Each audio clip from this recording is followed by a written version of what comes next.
इस सृष्टि में आता हूं, तो इस सृष्टि में आने के बाद कोई भी प्राणी मात्र की आत्मा, कोई भी धर्म पिता की आत्मा स्थिर रूप में नहीं रह सकती। क्या? इस सृष्टि के जो 5 जड़ तत्वों की जो प्रकृति है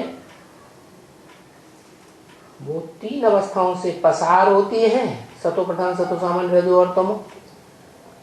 तो हर आत्मा को इन 4 अवस्थाओं से पसार जरूर होना पड़ता है, और आत्मा जो है स्थिर नहीं रह पाती अपने स्वरूप में। तो मैं क्या करता हूं, अपनी जो परा प्रकृति है, परे ते परे स्टेज में रहने वाली, परम धाम की रहने वाली है ना, तो मैं उसको स्थिर कर देता हूं। और मनुष्य आत्माएं स्थिर नहीं कर पाती है।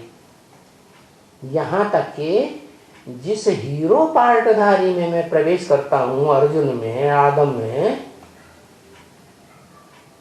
जो मनुष्य सृष्टि का एक ही प्राणी है, मनुष्य है, जो सदा इस सृष्टि पर मूर्तिमान होकर रहेगा, चैतन्य मूर्ति। क्या?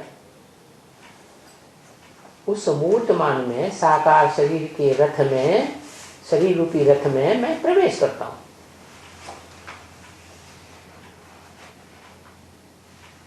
तो जिसमें प्रवेश करता हूं, आत्मा तो है ना, बड़ी पत्थर बुद्धि बन गई।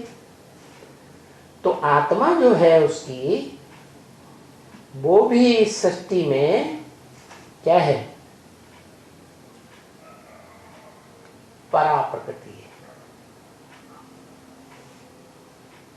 परे ते परे स्टेज में रहने वाली है।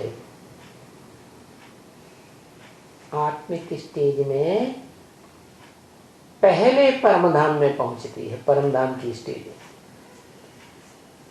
और उसकी दूसरी प्रकृति है थोड़ी नीची किस्म की, वो है देह की प्रकृति, 5 तत्वों का संघात।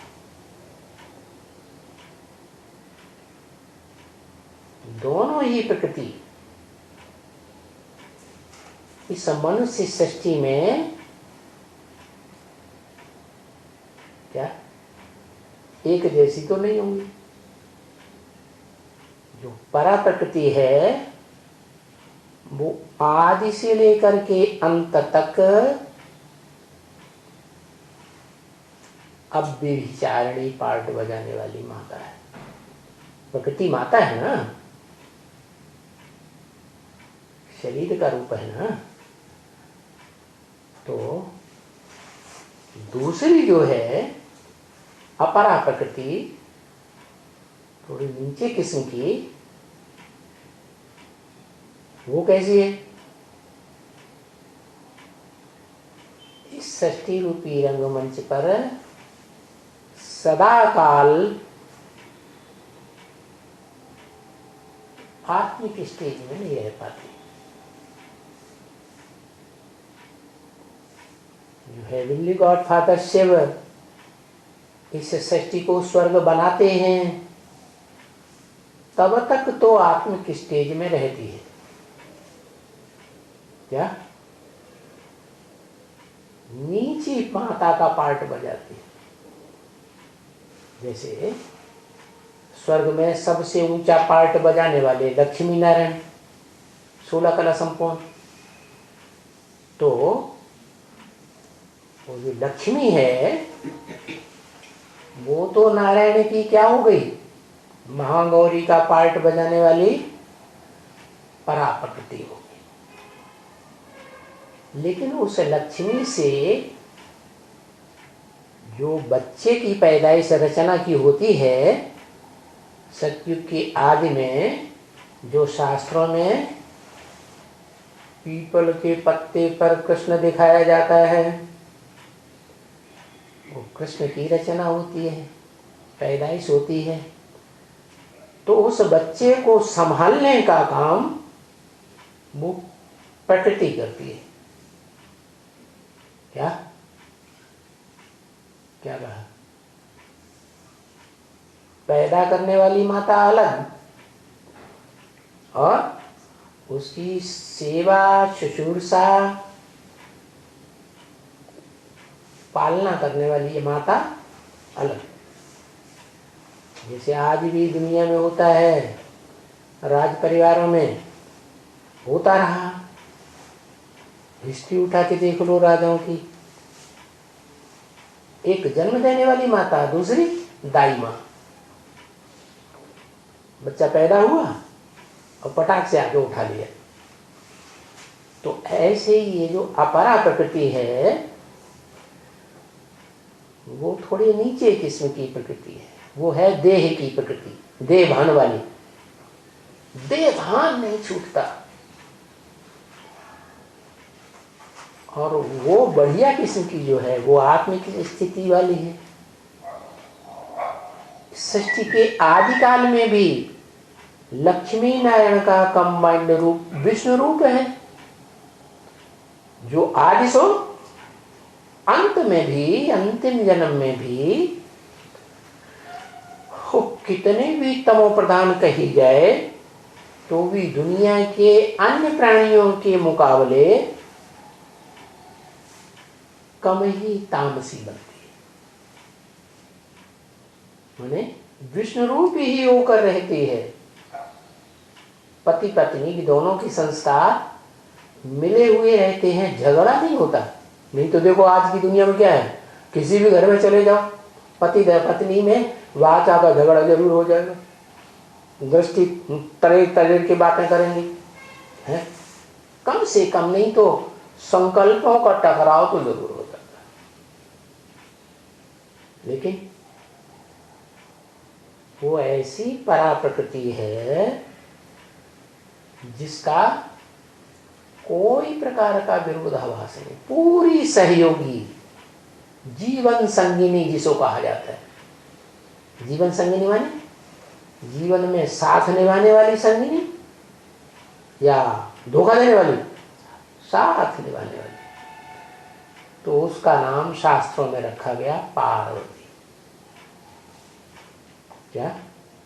मूर्तिमान शंकर की जो अपनी आत्मा है उसका नाम रख दिया जैसे पार्वती। अपनत्व। क्या? सबसे जास्ती अपनत्व किससे हुआ? बच्चों से हुआ या पार्वती से हुआ? पार्वती से। फिर है देह की प्रवृत्ति, तो वो तो 5 तत्वों की है। प्रकृति के 5 तत्व हैं, वो 3 अवस्थाओं से इस सृष्टि में पसार होते रहते हैं, सत्व प्रधान, सत्व सामान्य, रजो और तम। तो जो मूर्तिमान शंकर पहले जन्म का कहा जाता है वो भी 84 के चक्र में आके कोई न कोई देवता के रूप में 2500 वर्ष पार्ट बजाता है।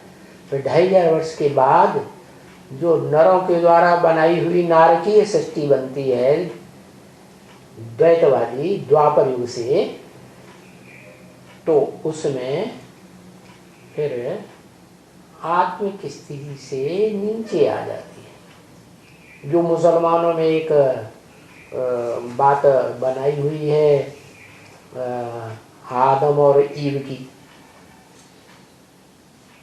कि ईव ने आदम को बरगलाया। अब सवाल पैदा होता है कौन सी ईव ने आदम को बरगलाया? जो मुसलमान हैं वो तो ये बात नहीं जानते कि 2 प्रकार की प्रकृति होती है, एक परा प्रकृति, एक अपरा प्रकृति, एक ऊंची स्टेज की, एक नीची स्टेज की। तो वो तो देह भान में रहने वाले हैं, वो अपरा प्रकृति को ही ईव नाम दे देते हैं। आदम और ईव, और वो ईव जो है जड़त्वमयी बुद्धि वाली होती है ना, अगर चैतन्य बुद्धि होती तो नारायणी का पद पाती। नारायणी का तो पद नहीं पाती, वो तो दासी बनकर के स्वर्ग में देवताओं की सेवा करती है। देवताओं को तो कोई आयास उठाना नहीं पड़ता है। तो द्वैतवादी द्वापर युग में आते आते अंतिम जन्म, हम वो त्रेता की अंतिम जन्म में वो आत्मा